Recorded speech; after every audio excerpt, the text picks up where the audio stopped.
E aí, gente, Learning Science aqui. No episódio de hoje, a gente vai continuar falando sobre algoritmos, né? E basicamente a gente quer focar em modelos, não somente algoritmos específicos. Então, o paper inicial vai ser esse que foi um paper review. Como eu já mostrei em outra aula, o paper review é basicamente uma demonstração de como um tema está atualmente.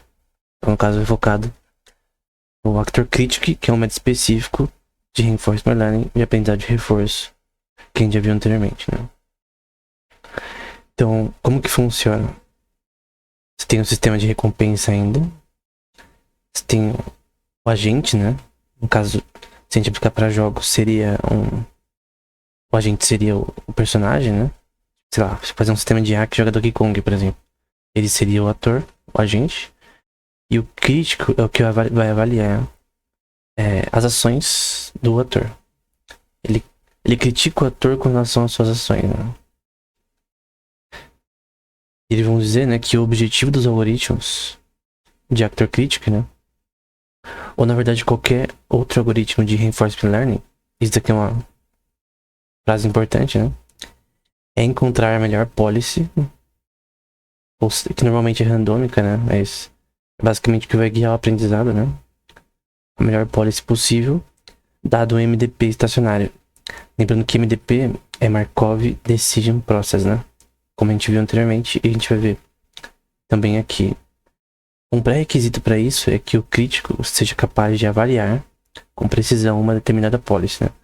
E para Reinforcement Learning, a policy que determina a forma que as suas ações vão ser avaliadas é extremamente importante. E normalmente ela é escolhida randomicamente e ajustada com o tempo, né? Então, em outras palavras, o objetivo do crítico é encontrar uma estimativa aproximada da solução da famosa equação de Bellman para essa policy, que é a equação com relação à função de valor, né? Você quer, que a gente viu anteriormente, né? Que você quer maximizar o valor nesse contexto, porque a equação de Bellman é para... Inicialmente foi para outro tema, né? Foi para algoritmos de optimização. Aqui também é um algoritmo de optimização, mas aqui é aplicado para maximizar as melhores ações com relação a um agente, um sistema tomar as melhores ações, né? Isso aqui tem várias aplicações, até para inteligência artificial geral. Algumas pessoas já sugeriram que tem alguma coisa a ver, né? Embora eu concordo parcialmente. Se a gente voltar para o slide de uma aula anterior, né? O MDP é um tuple que vai ter essas coisas aqui, que é os estados do sistema, as ações, funções de transição, recompensas e os descontos, que é as penalidades que a gente viu anteriormente. Só que nessa daqui, não, acho que anteriormente a gente viu que tinha uma que não tinha o H, né? Aqui vai ser a função de Bellman, então essa aqui é uma das versões que é parecida com a original. Achei até na Wikipedia essa versão aqui. Então você tem a função de valor aqui com relação ao input. Você tem uma maximização. Aqui não representa ações e estados do sistema como antes. Mas aqui é maximizar essa função de valor com relação a esse sistema, a esse algoritmo de optimização, né? E no caso você tem aqui o ambiente, o agente, o crítico, os estados, ações e recompensas que a gente viu anteriormente. E aqui é uma coisa importante, que é o erro ao longo do tempo, né? Que é o Temporal Difference Error, né? Ao longo do tempo, qual os erros que o sistema faz que a gente tem que calcular para maximizar posteriormente nossa função de valor. Porque a gente tem que ainda usar Gradient Descent, né? Para atualizar nosso sistema. Só que a estrutura mudou, mas o foco é o mesmo. Você quer fazer o seu sistema aprender a fazer alguma task, né? Alguma tarefa. Conhecimento facial, conhecimento de objetos, qualquer coisa. Na prática, esse temporal difference error é mostrado dessa forma. A gente tem aqui as recompensas ao longo do tempo. A gente tem as penalidades e a função de valor com relação aos parâmetros, que são as características treináveis do sistema, né? Da rede neural, como a gente já viu anteriormente. Todas essas coisas aqui a gente já viu anteriormente. Então, recompensas ao longo do tempo, função de valor ao longo do tempo. E esse K é relacionado às vezes que essa função vai ser rodada várias vezes, em várias sequências para até o sistema aprender, né? Mas aqui é uma sequência de interações, de vezes que esse programa vai rodar para aprender. As penalidades em si, ao longo do tempo, com relação ao input, ao longo do tempo, cada vez que esse programa rodar, menos a função de valor anterior. Então, isso aqui, as penalidades com relação a suas mudanças futuras, que estão acontecendo nesse momento, porque o processo markoviano, ele é um processo de probabilidade que você analisa o que está acontecendo no momento. É diferente do que é chamado de probabilidade bayesiana, né? Você analisa somente o histórico de um sistema. Então você quer prever se amanhã vai chover e se olha os dados de chuva históricas com relação à chuva recente. De forma markoviana, você olha, em vez de você ver o passado, você olha o presente. Então, hoje, com base nos dados que eu tenho hoje do céu, precipitação do ar, vetores com relação à velocidade do vento, todos esses dados por satélite e tal, com base no que eu tenho agora, como que eu posso prever se vai chover hoje? Isso é probabilidade markoviana. E aqui é basicamente o que a gente está vendo, o que está acontecendo agora. Por isso que chama temporal difference learning. É o que está acontecendo agora, as diferentes com relação aos parâmetros agora. Você quer calcular a penalidade nesse contexto, menos a função de valor passada, né? E obviamente você tem as recompensas aqui. Mas aqui representa a recompensa e aqui representa a função de valor em si. E aí você tem também outra parte, agora com gradient descent. Então a gente tem aqui esse θ k mais 1 são os parâmetros, e às vezes que esse algoritmo vai ser rodado ao longo do tempo, por isso esse k mais 1 pode ser rodado 1000 vezes, 2000, não importa.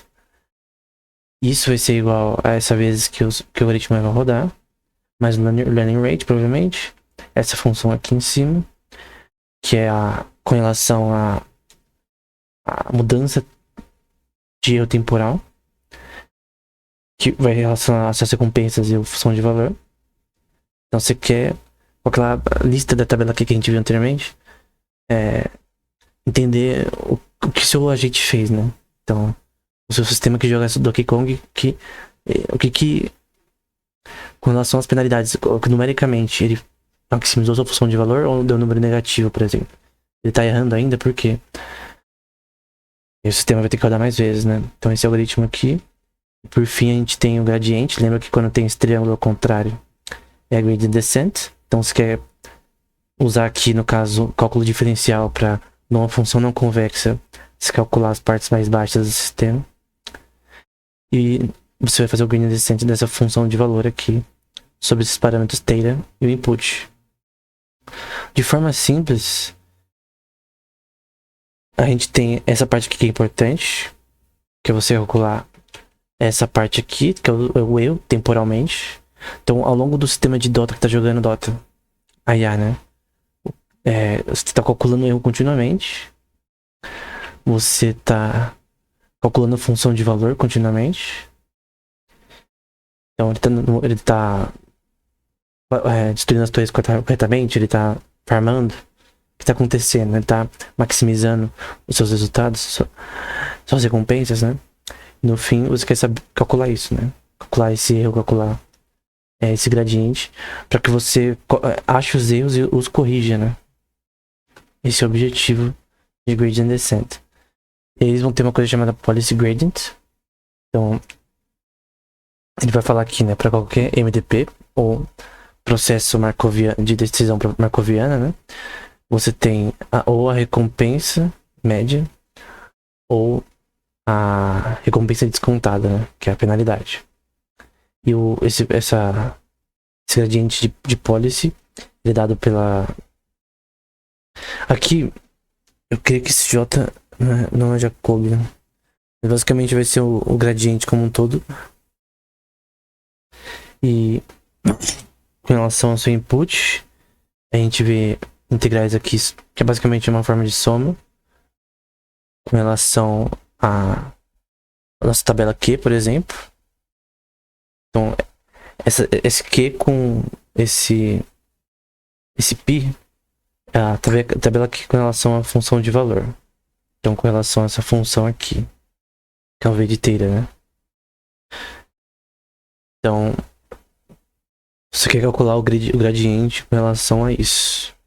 Então, a sua policy tem a ver com gradient descent. E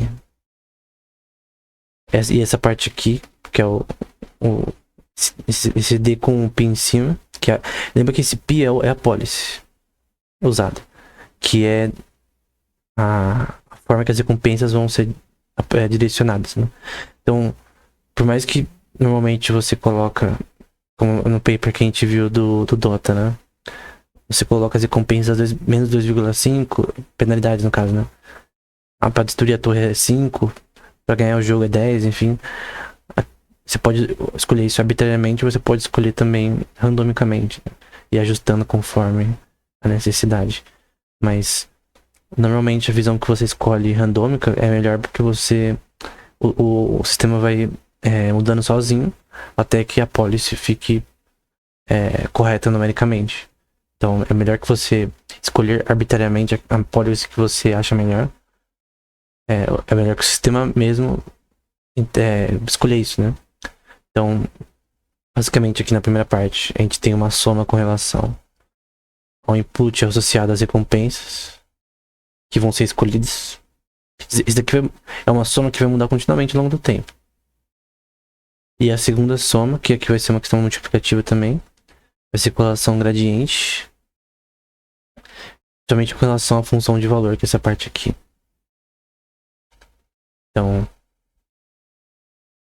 a coisa mais importante a considerar primeiro, eles vão dizer, né?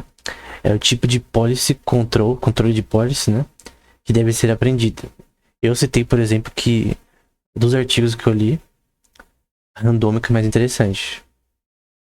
Então eu creio que o sistema se adequar sozinho. E na parte do código, isso é simples de fazer, né? Só você escolher na parte da sua library, né?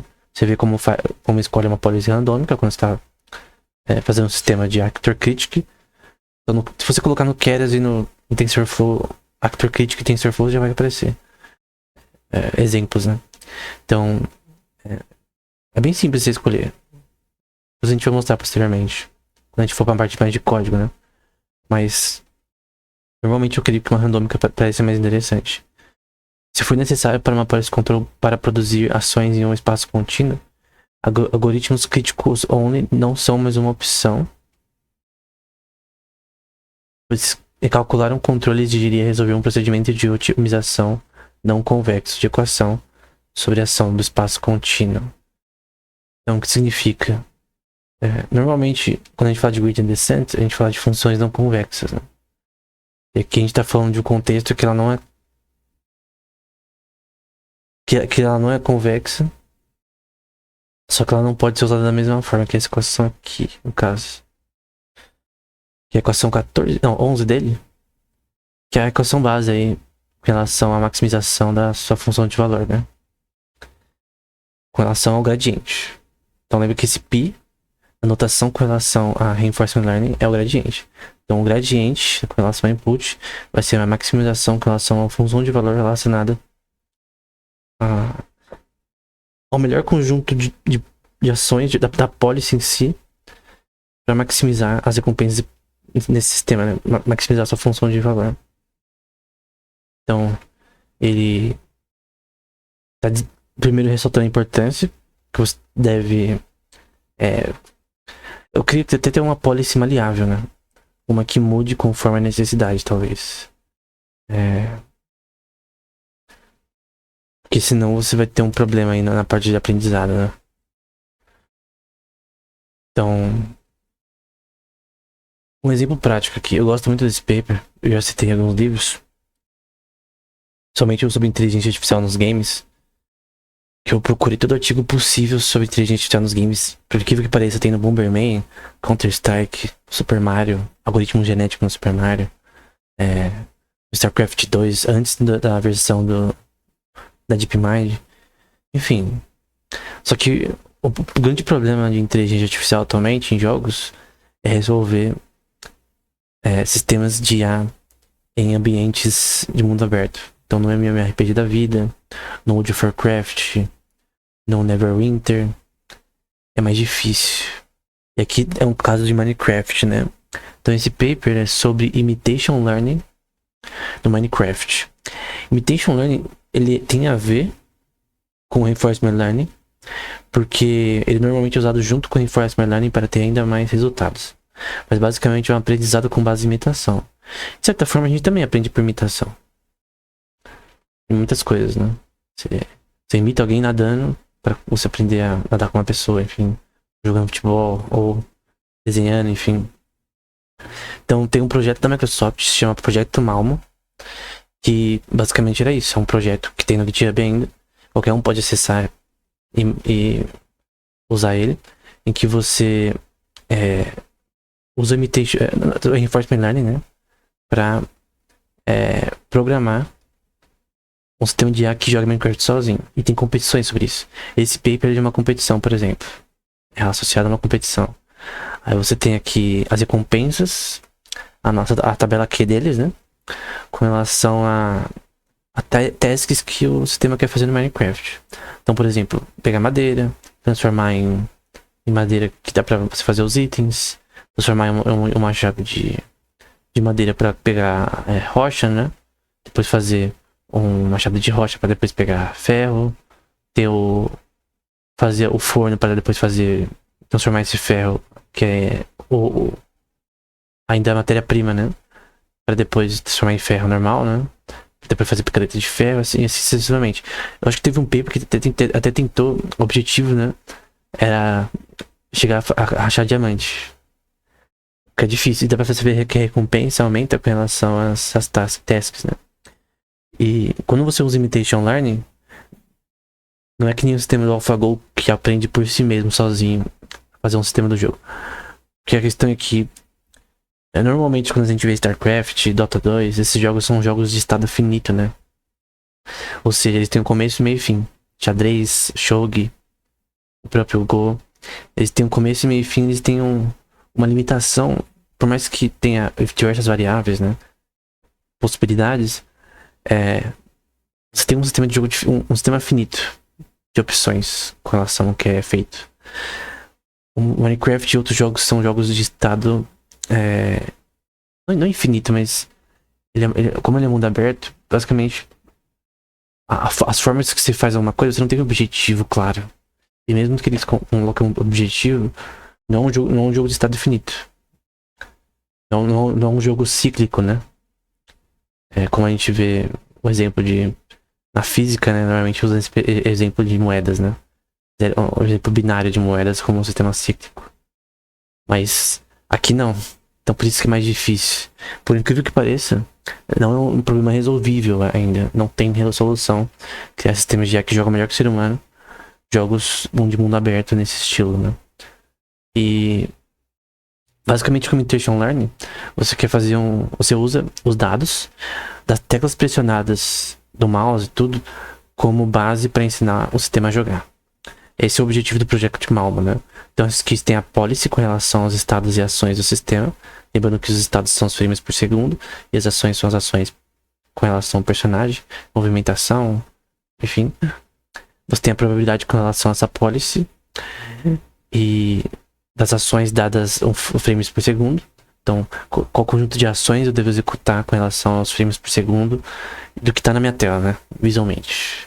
Monstros ao redor, onde está a madeira. Tem uma questão de visão computacional aí também. Usando uma função de ativação comum, que é softmax, e uma função com relação aos estados e ações. E aí, a gente tem a tabela Q, que é esse daqui, que no caso é basicamente esse daqui, né?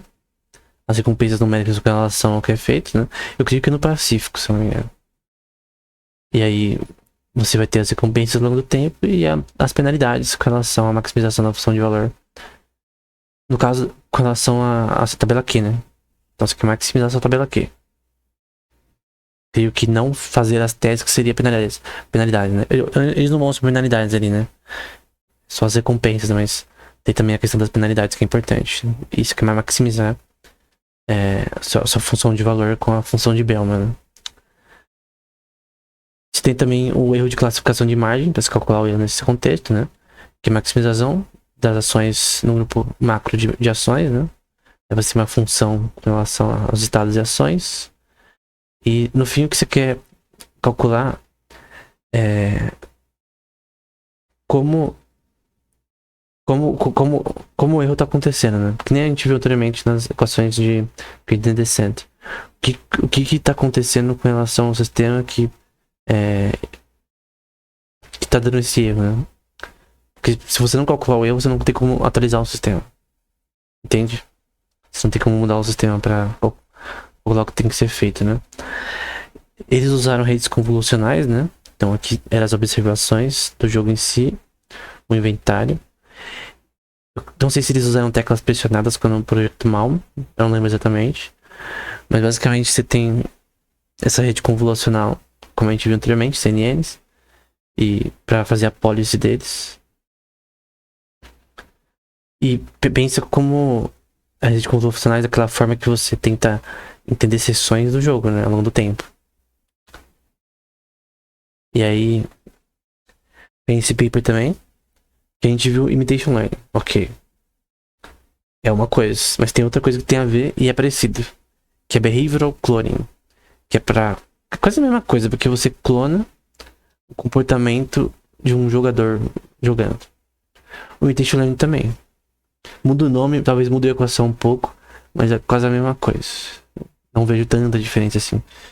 Mas é outra forma que também é usada junto com Reinforcement Learning para fazer sistemas de IA jogarem jogos de mundo aberto, né? Como Minecraft. Esse paper eu gosto bastante do Dr. Albert Shah, né? E dá pra ver que os Estados Unidos financiou também esse artigo, né? O que é interessante. Pelo que parece. Então, basicamente você tem a sua policy inicial, que pode ser randômica. Eles rodam a policy com relação aos estados no sistema ao longo do tempo e as ações. Uma função de transição. Isso daqui é um Markov decision process, né? Com relação a essa policy ao longo do tempo. Um sistema de atualização desse modelo. E esse M na notação, como a gente já viu, normalmente é de mapeamentos para ser feitos nesse contexto. Os parâmetros, né? Para você mudar o que deve ser feito, né? Até aqui tá falando sobre inferências de ações. Isso aqui é interessante porque, na verdade, eu até fiz uns vídeos no canal, também já falei podcast e também em livros, sobre a questão sobre probabilidade markoviana no cérebro, né? Tem algumas pessoas que sugerem que o cérebro, ele pensa com uma coisa chamada Markovian blankets. Talvez eu mostre sobre isso posteriormente, né? Que seria uma forma de probabilidade markoviana no cérebro, mas também bayesiana, né? Eu creio que talvez a gente possa pensar no cérebro como fazendo probabilidade markoviana e bayesiana juntos, de forma híbrida, né? Mas talvez seja algo totalmente superficial, né? A gente não sabe exatamente se a gente pode definir dessa forma. A gente tem que primeiro ver a realidade biológica, depois para ver como definir matematicamente, né? Mas é interessante que isso daqui a gente tem um modelo de probabilístico, né? Com relação às ações feitas. Como em Minecraft normalmente é usado CNNs, né? Como a gente viu no último paper. Tem o sistema de update dessa policy. Essa policy, ela tem gradient descent nela. Então ela vai mudando ao longo do tempo para que ela mude a forma que o aprendizado de recompensas, finalidades vai acontecer nos estados e ações do sistema. Então, a policy é a parte mais importante nesse contexto. E aí você tem uma interação contínua, né? Rodando essa policy, rodando a função de transição, atualizando o modelo, probabilístico, né? E blá blá blá. É tudo um modelo. Tudo que são modelos probabilísticos. Normalmente você também usa algoritmo de Monte Carlo aqui. Eu não lembro exatamente se eles usam o algoritmo de Monte Carlo no caso do Minecraft, jogos de mundo aberto, né? Mas em todos os jogos de estado finito, né, eles usam. E por fim, a parte que é interessante, que é a base do Behavioral Cloning também, que são as demonstrações. Então essas demonstrações, elas vão ser também base das ações inferidas. Normalmente é usada as teclas pressionadas dos jogadores como forma de demonstração. Quando você vê Reinforcement Learning usado no AlphaGo, no AlphaZero que eu mostrei anteriormente, eles não usam demonstrações. Basicamente, se você tem o sistema jogando contra si mesmo e ele aprendendo através das regras a jogar. Então, é basicamente isso. Mas lembra que dentro dessa policy aqui a gente tem Gradient Descent, que nem a gente viu aqui anteriormente. Cadê? Aqui já tá bom. Nessa policy aqui, para escolher essa policy, a gente tem Gradient Descent dentro dele. Para inferir essa função de valor dentro do contexto desse artigo aí. Então, basicamente é um processo markoviano. No caso deles, eles sugerem em behavioral cloning, sem aquela parte ali de probabilística, né, que é o H, que a gente viu anteriormente. Então, os seus estados, o set de ações, função de transição, que é essa parte aqui, né? E que é com relação à questão temporal relacionada à transição de ações e frames por segundo, porque seu personagem está se movendo. E ele está fazendo ações enquanto os frames estão acontecendo 30 frames por segundo. É isso. Função de recompensas e a função de desconto, penalidades. E sempre é interessante adicionar CNN para você Convolution Neural Networks, que a gente viu anteriormente, para analisar como o sistema visualmente. Normalmente também é usado o template matching, né? Template matching é um algoritmo muito famoso em bots para jogos como Final Fantasy XIV e World of Warcraft. Tem caras no YouTube que ensinam como usar template matching para fazer reconhecimento de monstros, de itens, usando esse algoritmo, né?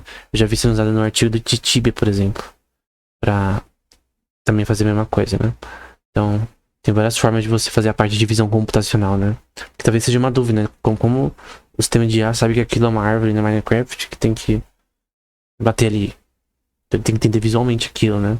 Tem várias formas de fazer isso, né? Aqui a função de transição deles é um pouco diferente da outra, assim, na forma que é escrita, mas basicamente você tem as ações ao longo do tempo e as ações com relação às...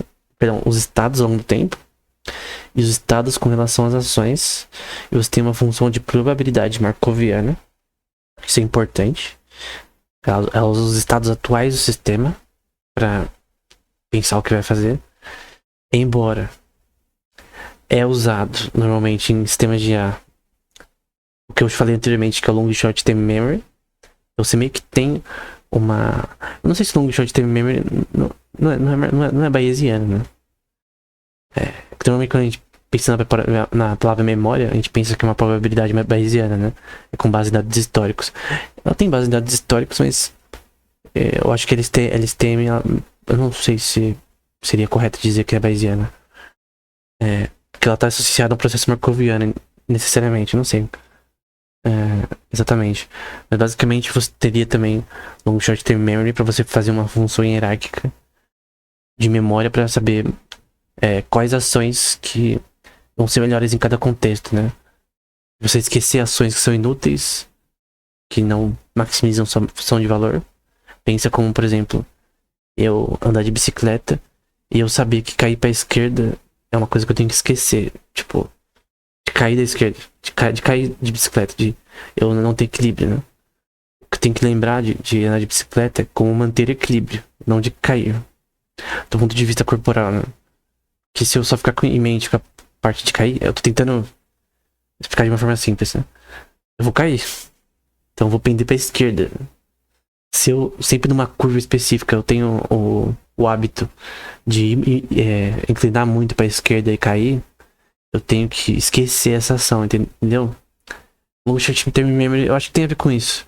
De você esquecer ações que são inúteis pra você ter o resultado. Então é aquela velha regra do Cavaleiro do Zodíaco, né? Você nunca faz um erro, leva o mesmo golpe 2 vezes, né? Seria tolice, né? Enfim. Basicamente, essa função de transição... Aqui é a policy, né? Aqui são as demonstrações usadas como base, que é isso daqui. Que é a base histórica de demonstrações que ele usa, que eu esqueci, que é uma letra grega. tem um som de que se. E normalmente você pega as teclas por segundo pressionadas. Você pode usar template matching ou convolutional neural networks para o sistema saber o que é spider, o que é zumbi, enfim. E você fazer para cada coisa, para o sistema saber o que é. Porque você pode pensar, pô, para um ser humano, naturalmente, como por exemplo, quando você olha para isso daqui, você consegue entender o que é. Que isso daqui é uma casa, que isso daqui é uma ponte, que isso daqui é uma construção, que isso daqui é grama. Só que pro sistema de IA ele tem que aprender, ele não sabe, porque ele não tem consciência. Consciência infere diversos tipos de algoritmos com relação a reconhecimento de objetos, reconhecimento visual, que é feito com giro fusiforme no cérebro, memória do seu hipocampo com relação ao que é grama, o que é madeira. Se você esquecer isso, como que você vai lembrar? Então, questões no hipocampo com relação ao movimento espacial, saber que algo está distante, por exemplo, que algo está perto. Tudo isso tem que ser inferido numa IA. E a gente tem que resolver esses problemas que, obviamente, quando Deus fez o nosso cérebro, ele já colocou tudo certinho com relação a isso. Mas quando a gente vai tentar replicar isso num sistema de IA, a gente vê que isso é difícil pra caramba. Por isso que a gente não consegue criar um sistema consciente, porque a gente tem muita ignorância sobre isso, né? Então a gente tem aqui as demonstrações com relação aos estados do sistema. Então aqui é a soma de demonstrações. Teclas pressionadas por segundo com relação aos movimentos do agente ao longo do tempo. Os estados, que são os frames por segundo. Vamos supor que você está jogando a 50 fps por segundo. 50 frames por segundo no jogo. Que é as fotos que são tiradas e colocadas em série para ter a ilusão de vídeo, né? A ilusão do que a gente vê por a vida real. A vida real não é frames por segundo, né? Mas a gente pode ter a ilusão de ver a vida real por frames por segundo. Então, basicamente, você tem aqui essa sequência de ações e estados, os frames por segundo de ações. Então, por exemplo, a cada 4 frames, ele faz um movimento para fazer alguma coisa. Enfim, isso. E aqui você tem aqui, nós formulamos esse problema como uma maximum likelihood estimation, que é uma equação, né? Procurando o melhor parâmetro theta, ou o melhor conjunto de parâmetros para ser usados nesse contexto, né? Em que esse P de theta é uma distribuição condicional das ações reduzidas no espaço de probabilístico markoviano nesse contexto, né? Então vamos explicar de uma forma simples agora. Você quer maximizar os seus parâmetros com relação às questões iniciais, com relação principalmente às demonstrações que você está usando, né? Então você está pegando o gameplay de alguém, tanto a imagem, o vídeo, né, quanto também as teclas pressionadas, para ensinar o sistema a jogar. E não vai jogar identicamente, porque seria muito esquisito. Porque você pode talvez pensar isso, que imitation learning é você copiar os movimentos identicamente, né, para fazer a mesma coisa. Não, o objetivo é fazer que o sistema aprenda. O problema é que ele vai agir de uma forma totalmente diferente do autor das demonstrações. Só que ele normalmente vai ser no máximo no mesmo nível de gameplay que a demonstração. Por isso que normalmente, tanto Behavioral Clone como Imitation Learning, você adiciona Reinforcement Learning para um ajudar o outro. Então no que o Reinforcement Learning não consegue fazer, o Imitation Learning ajuda e vice-versa. O Behavioral Clone. E aqui você tem as suas ações ao longo do tempo com relação. E esse tracinho aqui significa isso. Talvez eu não expliquei isso antes, porque a gente já viu algumas vezes. Quando a gente tem uma probabilidade condicional, quer dizer, com esse tracinho, o que vem primeiro aqui é as ações, né? Que as ações ao longo do tempo, que vai ser reconhecido aqui, a soma das ações, vão ser condicionadas em relação ao que está na direita. Então, A é condicionado se B acontecer. Entende? Então, A é condicionado às ações com relação aos frames por segundo. Atuais não, anteriores, né? E as seguintes, né? Então, quando tá com I mais 1, quer dizer que as futuras, né? Quando eu digo as futuras, quer dizer a presente. É o que tá acontecendo agora. Entende? Porque é um processo markoviano. Obviamente, estatística markoviana não tem a ver com o futuro, tem a ver com o presente. Então, eu sempre uso o exemplo da chuva, né? Processo markoviano, Você olha pro céu e você fala, tá escuro a nuvem, tá escuro o céu, e eu acho que vai chover. Num processo bayesiano, você olha computador, no papel, não importa, o histórico da chuva, ou de repente você pensa, pô, não choveu faz tanto tempo, eu acho que vai chover hoje. Mas melhor que você tenha dados, porque o processo bayesiano, você tem que se basear em dados, né? Porque na parte marcoviana que eu tô descrevendo aqui, os dados que você tá usando é que você tá olhando pro céu, ó, vai chover. Jesus deu uma passagem, por exemplo, que ele fala sobre como os judeus, que ele fala para judeus, né? Uma passagem bíblica, né? Em que ele fala, vocês conseguem olhar pro céu e saber que é o tempo da primavera, por exemplo, que vai ser o verão. Basicamente isso, você consegue ver os estados atuais do sistema e prever o futuro. Não tá prevendo o futuro, você tá vendo o que obviamente vai acontecer. Se eu vejo que um carro vai atravessar a rua, perdão, que um carro tá andando na minha direção e eu vou atravessar a rua, ele tá muito rápido, é muito fácil de eu prever que provavelmente eu vou ser atropelado se eu sair correndo que nem idiota no meio da rua. O que a pessoa normal faz? Ela espera o carro atravessar. Caso o carro você consiga entender que ele está extremamente lento ou parado, você vai pensar, probabilisticamente eu posso atravessar a rua porque parece que com certeza eu não vou ser atropelado nesse carro. Várias vezes eu atravessei a rua correndo e eu sei como é isso. Caso o carro me pegar, né? Então não tô muito bem nessa parte probabilística, talvez. Até jogar futebol, às vezes, também. É assim, não, toda vez que você joga futebol, que você joga um esporte, no vôlei, é basicamente probabilidade marcoviana que tá acontecendo ali. Você tá vendo os estados atuais e você quer saber o que vai acontecer. Então a bola tá indo na sua direção, que movimentos sinestésicos espaciais eu tenho que fazer para devolver a bola numa manchete, por exemplo.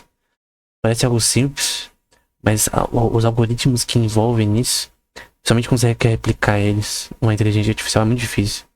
Então, o que você quer fazer aqui é uma função de condicional com relação às ações relacionadas aos estados e ações dos sistemas futuros, né? De forma estrutural, você tem a pré-demonstração e a pós-demonstração, com o algoritmo aprendendo aqui o que fazer, né? Posteriormente. Eles usaram e testaram esse algoritmo de Behavioral Cloning, esse modelo, né? Uma coisa chamada AIGene, que é uma library de programação, eu clico em Python, que o objetivo é que você teste algoritmos de inteligência artificial em jogos. Tem do Atari, tem de jogos específicos como Cartpol, que é feito exatamente para isso. Então, por exemplo, você pode testar algoritmos de IA de Atari aqui, de graça, é só você entrar no site, clicar na parte da Atari e você consegue testar. Por exemplo, eu coloquei um exemplo aqui do Asterix, né? Então você consegue... Normalmente eu usaria o Linux, né? Eu tô acostumado mais com Linux, então você baixa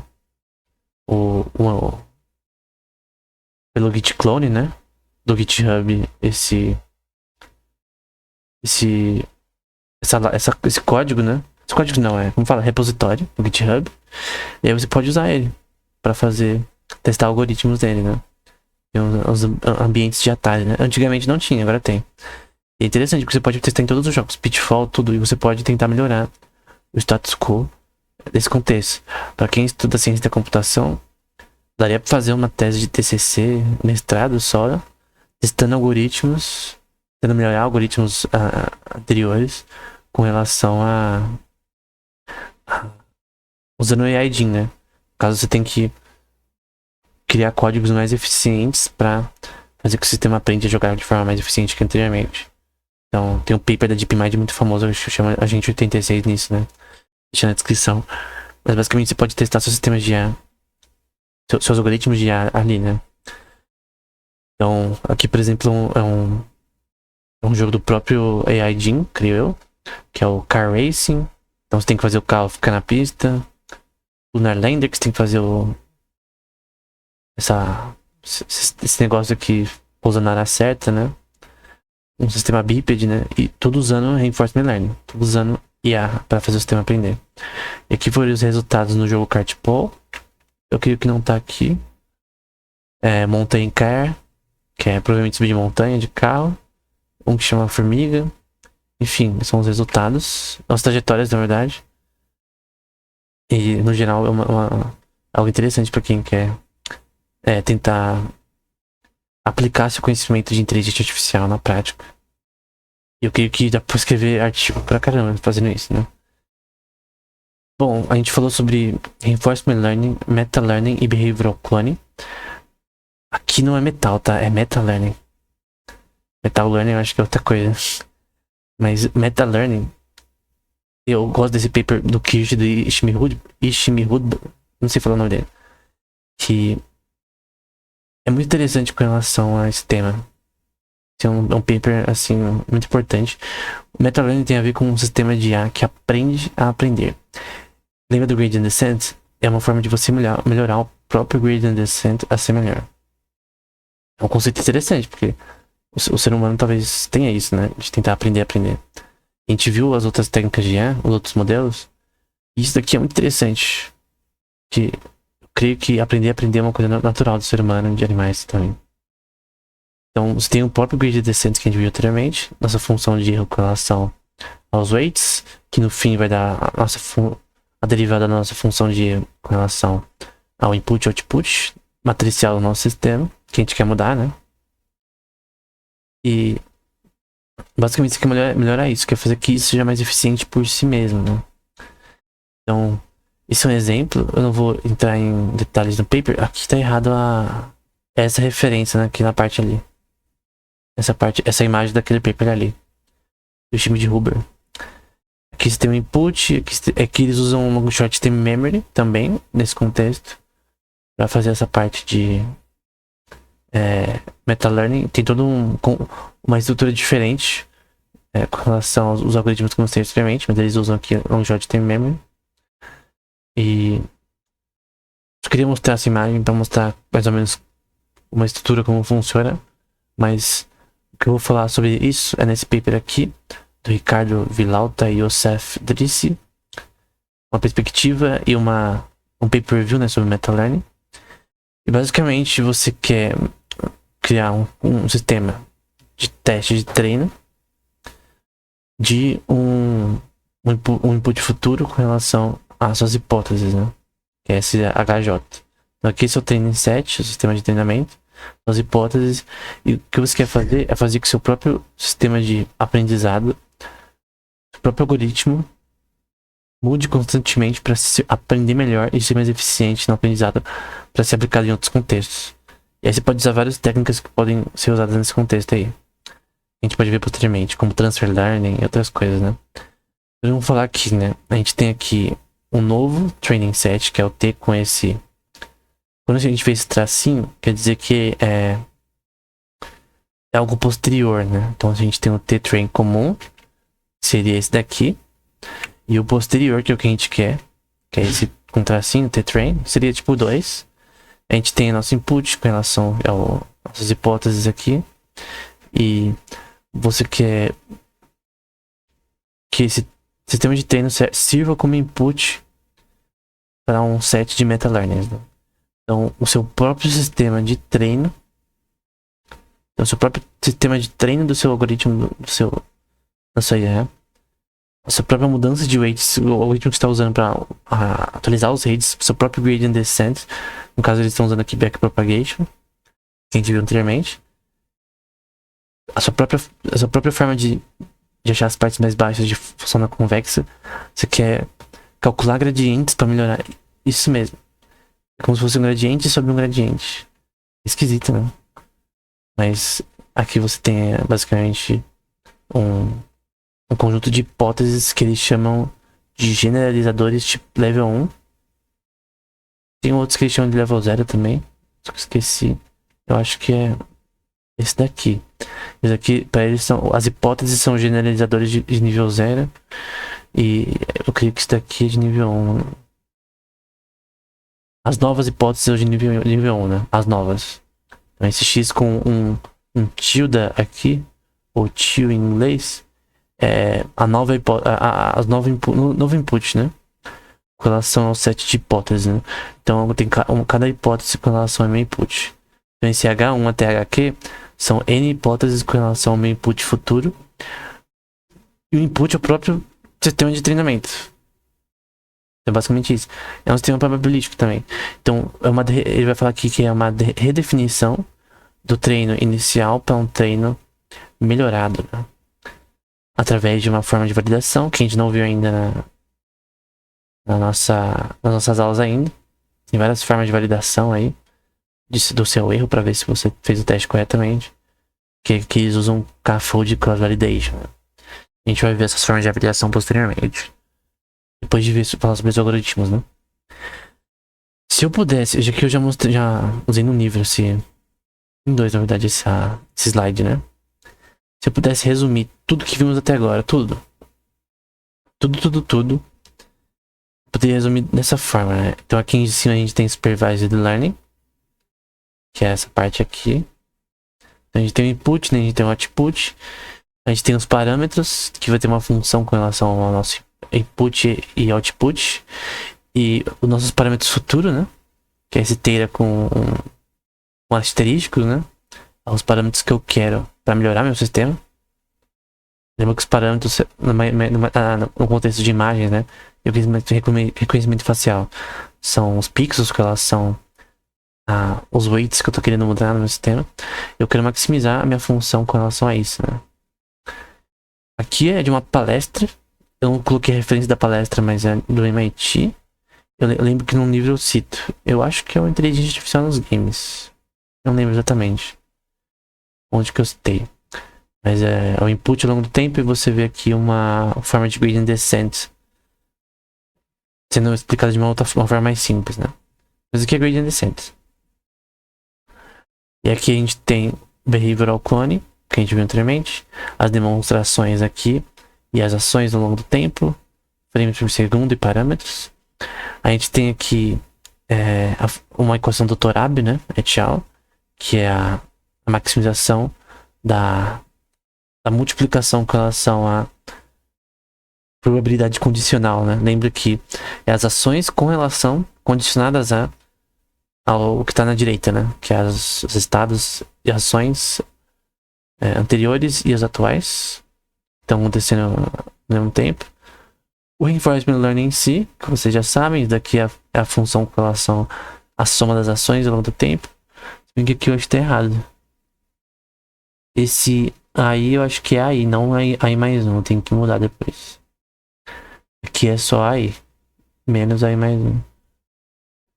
Na verdade acho que é o contrário, na verdade também. Aqui que eu tenho que tirar esse mais um. E aí você tem aqui as... isso aqui não, senão isso aqui dá zero, tá? Aí não faz sentido pra fazer a soma de zero. E aí você tem os estados ao longo do tempo e o theta. Então essa parte aqui tá errada. Aqui a gente tem a função de valor com a função esperada com a nossa policy com relação ao que tem em cima. Tudo isso aqui eu já falei, então não vou explicar o que eu já falei anteriormente. E por fim, o que eu acho que é o futuro, que é o meta-learning, né? A gente tem uma função do input com relação aos parâmetros. A gente quer achar uma nova função. Esse g é f de x para melhorar o nosso próprio treino. E aí você quer um novo theta, né? Um theta new, né? Que eu coloquei aqui. Com base nesse paper aqui, eu tive essa... Esse paper aqui não, na verdade. Eu acho que é com esse paper aqui, se eu não me engano, que eu usei essa anotação. Eu não lembro. Eu acho que foi nesse paper.